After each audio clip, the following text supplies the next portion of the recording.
Hello friends, welcome to my channel. இன்றைக்கி நம்ம சேனலில் என்ன ரெசிபி பார்க்க போகிறோம்னா, சத்து மாவு வச்சு ரொம்பவே சாஃப்டான சூப்பரான பஞ்சு போல் கேக் ரெசிபி தாங்க பார்க்க போகிறோம். இது வந்து குழந்தைங்கள்லேருந்து பெரியவங்க வரலும் ரொம்பவே விருப்பமாக சாப்பிடுவாங்க.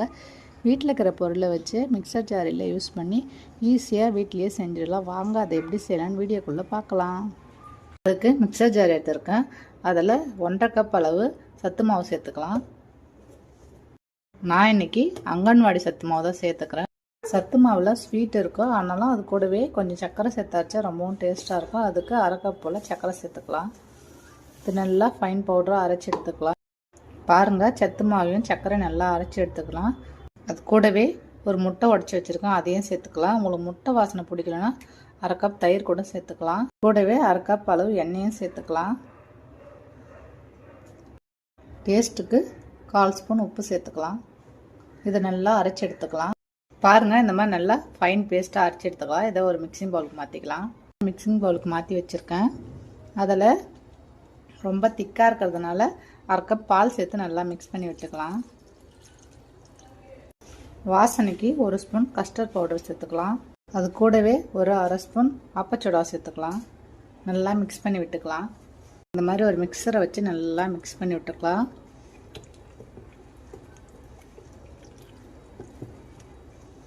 பாருங்கள், இந்த மாதிரி நல்லா மிக்ஸ் பண்ணி எடுத்துக்கலாம். கட்டிலாம் எதுவும் இல்லாமல், ரொம்ப கட்டியாகவும் இல்லாமல் ரொம்ப தண்ணியாக இல்லாமல் இட்லி மாவு பதத்தில் இருக்கணும். இந்த மாதிரி நல்லா கைவிடாமல் நல்லா மிக்ஸ் பண்ணி எடுத்து வச்சுக்கோங்க. 5 இன்ச் கேக் டின்னில் எண்ணெய் தடி வச்சுருக்கேன். இப்போது நம்ம மிக்ஸ் பண்ணி வச்சுருக்க அந்த மிக்சரை அதில் சேர்த்துக்கலாம்.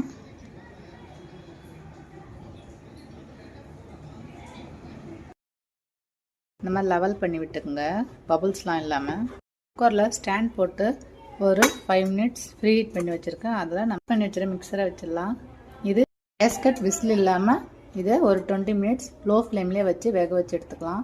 பாருங்க எப்படி வந்திருக்குன்னு. இது அப்படியே வெளியே எடுத்துடலாம். கத்தி வச்சு இந்த மாதிரி சுற்றி எடுத்து விட்டுக்கலாம். அப்போ தான் எடுக்கிறதுக்கு ரொம்ப ஈஸியாக இருக்கும். பாருங்கள், இதை நல்லா தலைகீழாக கவுத்து விட்டுருக்கது அப்படியே எடுத்துடலாம். பாருங்கள் எவ்வளோ ஒரு சூப்பராக வந்திருக்குன்னு. கட் பண்ணி எடுத்துக்கலாம்.